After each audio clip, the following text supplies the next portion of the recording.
langsung sujud. Yang penting ono tumakninai karena Rabbi firli tersebut adalah sunnah. Oke. Tapi kalau di dalam madhabnya Imam Abu Hanifah dan Imam Malik, nah, madhabnya Imam Abu Hanifah dan Imam Malik itu tidak perlu sampai duduk sempurna seperti ini sudah boleh. Jadi misalkan habis sujud kok cuman ada gerakan setengah seperti ini belum sempurna terus balik sujud lagi itu sudah boleh. Madhabnya Imam Malik dan Imam Abu Hanifah. Iku kanggo wong sing traweh cepet-cepetan iku iso. Kok malah sesuk praktek. Nah itu. Jadi itu untuk duduk iftirosi. Nah, tak rasa panjenengan semuanya untuk duduk iftirosi ini sudah paham, sudah tahu dan sudah bisa karena sudah dipraktekkan setiap hari. Mungkin perbedaannya biasanya di kaki. Kakinya itu enggak yang berdiri tegak sempurna. Eneng sing cuma jupuk jempole tok, sing jagang, ana sing cuma dua jarinya atau sampai sing lemu kenapa sing lemu? Gak kuat. Silmu dimalik. Nah, posisinya adalah duduknya kakinya sempurna, berdiri tegak. Nah, itu yang benar, yang sempurna. Gitu. Terus yang kedua duduk ika. Duduk ika ini ada dua, duduk yang seperti anjing tadi. Terus ada duduk yang kedua ika itu yang diperbolehkan oleh Nabi itu seperti posisinya seperti ini. Nah, ngeten. Ini kalau misalkan yang putra pasti sudah sering melihat Ustadz Muhammad sholat duduk di antara dua sujud, sholatnya seperti ini.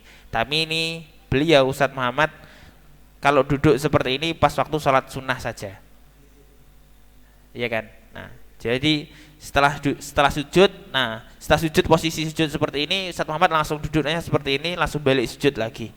Nah, itu namanya duduk ika. Apakah itu boleh? Boleh. Jadi kalau misalkan lihat Ustadz Muhammad sujud kayak ngono gak usah kaget. Iki sujudnya Ustadz Muhammad kok ngene no. Nah, saya kita akan dari ben ngerti. Ki oleh pasien Fafa. Nah, itu duduk ika. Wana buk.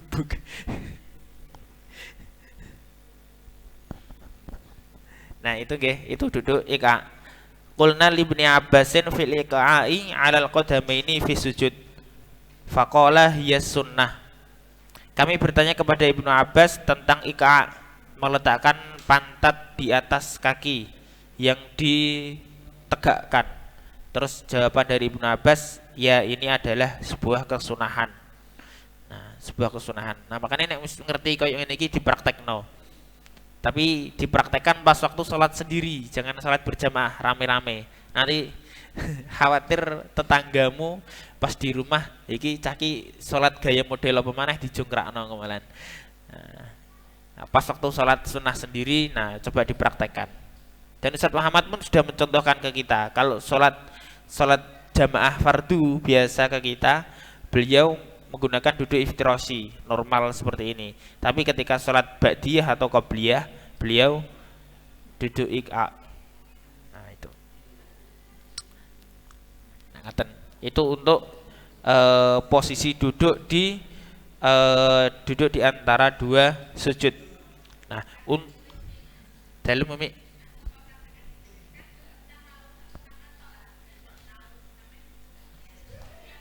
Untuk yang sana kelihatan tadi. Nggih, ngeten nggih. Jadi duduknya gini loh. Nah.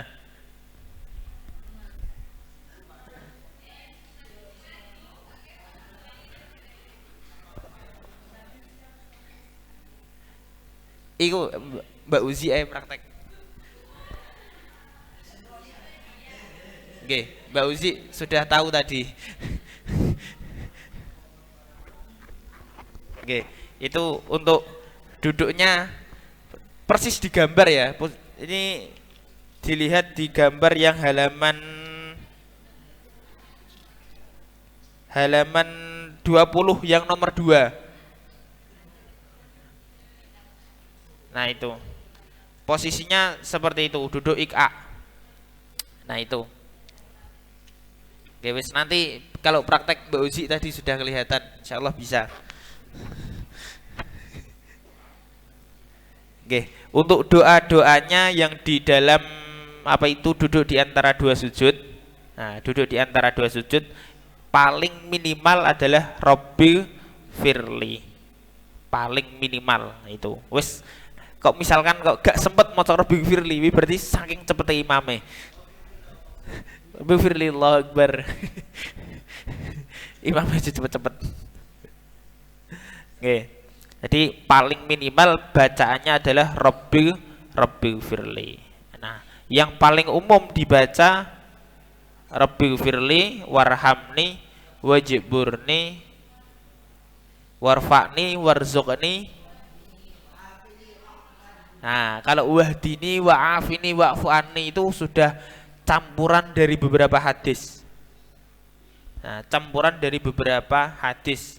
Nah, jadi yang ada itu Rabbi firli warhamni wajburni warfa'ni warzuqni, sudah sampai situ tok. Terus ada hadis yang lain, Allah maghfirli warhamni wajburni wahdini warzuqni. Nah, terus ada lagi Allah maghfirli warhamni warzuqni wahdini wa'afini. Nah, itu ada hadis lagi. Jadi riwayatnya banyak. Terus untuk tambahan wa'afini wa'fu'ani. Nah, ini adalah tambahan dari ulama. Nah, apakah itu boleh dilaksanakan? Nah, catatannya di sini catatan wa'fu anni diriwayatkan oleh Imam Nawawi bahwa hal tersebut tidak membatalkan sholat. Artinya tidak membatalkan sholat itu berarti boleh. Nah, seperti itu. Karena doa-doa di dalam sholat itu boleh dibaca selagi pakai bahasa Arab. Gitu. Itu untuk doa yang doa ketika duduk di antara dua sujud. Nah, sekarang yang perlu diperhatikan lagi adalah kita lanjutkan yang pasal 13 pasal 14 bangkit dari sujud masuk ke rakaat selanjutnya. Nah, ini yang perlu diperhatikan. Jadi ketika rakaat pertama ke rakaat kedua kita ada yang namanya duduk istirahat. Nah, itu jadi ketika bangun dari sujud kita langsung duduk, setelah itu baru bangun. Nah, posisi duduk istirahat ini dari sujud. Nah, posisinya kan duduk iftirasi seperti ini, duduk istirahat. Nah, nanti ketika bangun di sini dilihat gambar yang nomor 3. Nomor 3 itu kan duduk istirahat. Nah, ketika bangun ini tumpuannya adalah satu tangan. Jadi tidak boleh bangun pakai tumpuan dua tangan seperti ini, tidak boleh. Jadi misalkan kok habis duduk istirahat seperti ini, plek langsung ngadeg. Nah, kayak gini. Nah, itu gak oleh. Ya, pakai dua tangan, tumpuan dua tangan itu tidak boleh. Di sini dijelaskan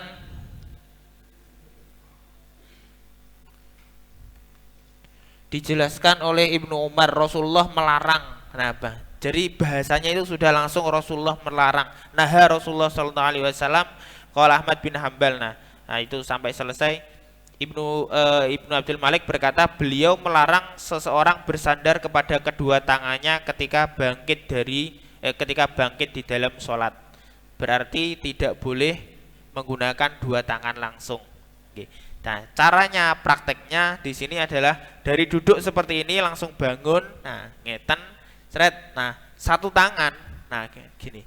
Ini yang diperbolehkan. Nah, itu. Satu tangan. Nah, jadi pertama dari duduk seperti ini. Nah, nanti langsung satu tangan ini langsung yang kanan langsung ke lantai. Nah, ini yang sebagai tumpuan. Itu boleh. Atau menekankan pada tumpuannya pada lutut. Nah, jadi habis seperti ini ya, duduk seperti ini. Nah, langsung tangan gak ikut bermain. Nah, tangan wis meneng ae. Nah, ngeten langsung bangun. Nah, ini boleh untuk posisi kaki-kaki yang sehat. Nah, sikil-sikil jompo Yo, sadar diri. Nah, gini. Itu ya. Jadi bangun dari sujud, duduk istirahat itu dulu. Nah, duduk istirahat ini berarti dari rakaat pertama ke rakaat kedua atau rakaat ketiga ke rakaat keempat. Nah, itu duduk istirahat. Nah, seperti itu. Nah, terus bagaimana? Nah, ini yang paling penting juga, bagaimana posisi kaki, cara kaki ini yang paling penting. Posisi kaki biar tidak maju atau mundur dari soft ketika bangun. Nah, itu yang repot. Kadang seperti ini. Ngeten saya tak contohkan. Nah, misalkan soft pertama berdirinya di sini. Ini biar yang cewek kelihatan ya. Posisinya pertama berdirinya seperti ini. Nah, iki kok naik misalkan kok habis duduk istirahat seperti ini. Kalau kita tidak ngambil tumpuan ke depan, biasanya ngeten nih. Karena kakinya ini agak ke belakang, posisinya kok iku dekne mundur malan, seret. Nah, akhirnya ke belakang. Nah, gimana caranya biar posisi kaki tadi tetap seperti ini? Nah, berarti tumpuannya agak masuk ke depan. Posisi kaki yang ada di sini harus masuk ke depan. Nah, plek. Sudah balik posisi awal. Nah, itu yang agak susah posisinya. Nah, dicoba praktek. Nah, ini nanti berlaku ketika apa itu pas waktu jamaah, kira-kira bangun dari sujud itu bisa langsung nempel ke teman sebelahnya atau tidak, atau perlu nyari kaki lagi. Nah, kalau misalkan nggak pingin nyari, jadi dikira-kira, jadi pas waktu mau bangun dikira-kira lebarnya kaki ketika berdiri itu berapa. Nah, langsung ambil posisi. Nah, pas ngambil posisinya itu pas seperti ini. Posisi tangan sudah nempel ke lantai mau berdiri. Nah, ini posisi kedua kaki ini ngambil seberapa lebar kakinya mau direnggangkan. Nah, pas posisi sudah berdiri, ya wes, posisinya sama ketika pertama. Nah, beda kalau misalkan sampean pertama bangun di sini kakinya normal kayak gini. Ya, cek leren golei, misalkan cek leren ngepasno ini. Nah, jadi kalau misalkan pas dari sujud, bangun dari sujud itu kakinya sudah di bahasa Jawa apa? Wes dipasno, wes ditepakno. Nah, iku engko insya Allah tidak perlu geser-geser lagi. Nah, ini yang agak susah ketika berjamaah. Iki saya masih merasakan di sini untuk dari teman-teman. Jadi bangun dari sujud itu masih ada yang geser-geser. Hengki, nah ini masih sering saya melihat Hengki ini. Habis bangun dari sujud ini masih geser-geser kakinya yang kanan yang kiri. Nah, jadi caranya adalah seperti itu. Oke, untuk yang perempuan nanti bisa dipraktekkan. Coba dua orang nanti berjejeran, Fafa mungkin sama siapa. Nah, biasanya kan Fafa katanya Umi sudah bisa. Nah, ayo dipraktekkan. Nah, ngatan.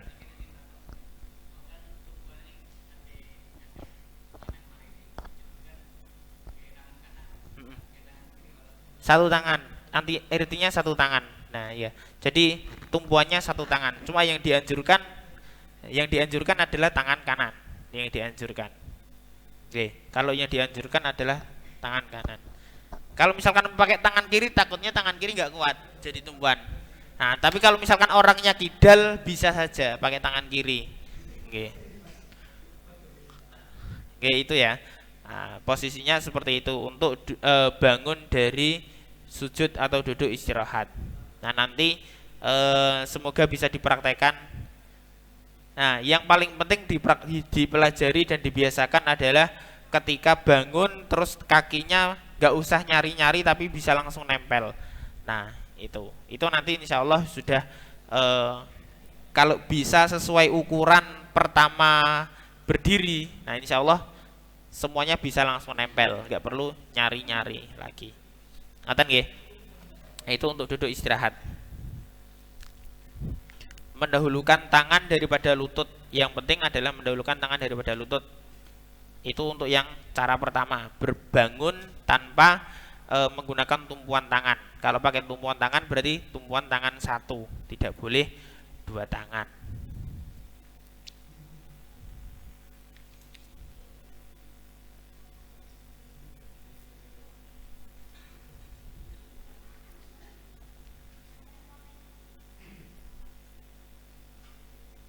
Oke, untuk duduk IK yang dilarang tadi sudah tahu ya.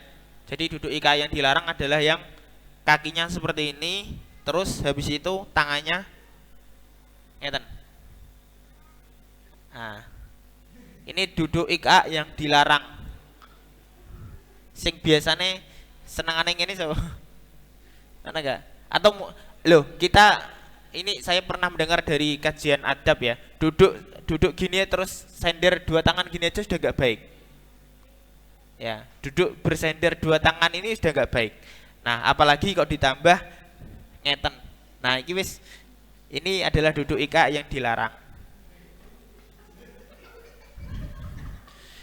Nah, terus adab lagi, sing gak oleh iku ngene. Lungguh sikile diunggah nang ngene. Terus kopiahe ngene.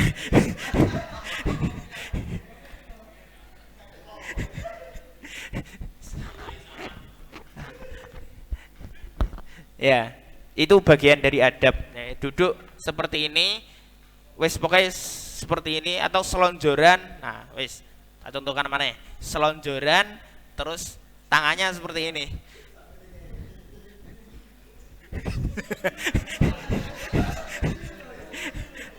Nah, ini bagian dari adab. Ini semestinya kurang baik. Ya, duduk selonjoran terus seperti ini atau duduk bersila tangan keduanya di sini seperti ini nggak boleh, bahkan seperti ini. Nah, kalau yang tadi contohkan Mas Kuri, nah seperti ini itu juga tidak boleh. Bukan tidak boleh kok sampai haram nggak, cuman tidak baik secara adab. Nah, apa meneh santri, santri terus macai lungguh ngene, nah itu ya, itu dilarang. Oke, itu untuk pembahasan tentang bangun dari sujud. Seperti itu ya. Jadi tadi duduk antara dua sujud, duduk iftirosi dan duduk IK. IK tadi bisa dipraktekkan nanti ketika sholat sunnah. Anjurannya pesan saya seperti itu. Ditakutkan nanti kalau dilakukan pas waktu misalkan sholat di kampus, sholat jamaah kok jenengan sholatnya duduknya IK tadi. Nanti terus habis sholat diprotes sama teman sebelah, mas lungguhe kok ngono. Nah, jadi untuk biar tidak menimbulkan gejolak di masyarakat, kita pakai cara yang umum saja. Tapi ketika sholat sunnah, nah silahkan dipraktekkan, bisa. Ngaten, wallahu a'lam bishawab. Bismillahirrahmanirrahim. Wal 'asri innal insana lafi khusrin illa wa 'amilus solihati wa tawassaw bil haqqi. Kulhune lali. Bismillahirrahmanirrahim. Qul huwallahu ahad, Allahus samad, lam yalid wa lam yulad wa lam yakul lahu kufuwan ahad. Bismillahirrahmanirrahim. Qul huwallahu ahad, Allahus samad, lam yalid wa lam yulad wa lam yakul lahu kufuwan ahad. Bismillahirrahmanirrahim. Qul huwallahu ahad, Allahus samad, lam yalid wa lam yulad wa lam yakul lahu kufuwan ahad. Subhanakallahumma wa bihamdika, asyhadu an la ilaha illa anta, astaghfiruka wa atubu ilaik. Allah irhamna. Allah wa qabalna malana ghairuk. Allah irhamna anta maulana. Allah wa qabalna malana ghairuk. Allah irhamna anta maulana. Allah wa qabalna malana ghairuk. Alhamdulillahirabbil alamin. Setengah 9 sudah selesai biar darusnya lebih lama. Oke, ini jadwalnya Mas Mahrus, saya ngaji ini luwih suwe. Wassalamualaikum warahmatullahi wabarakatuh. Allahumma shalli ala Muhammad.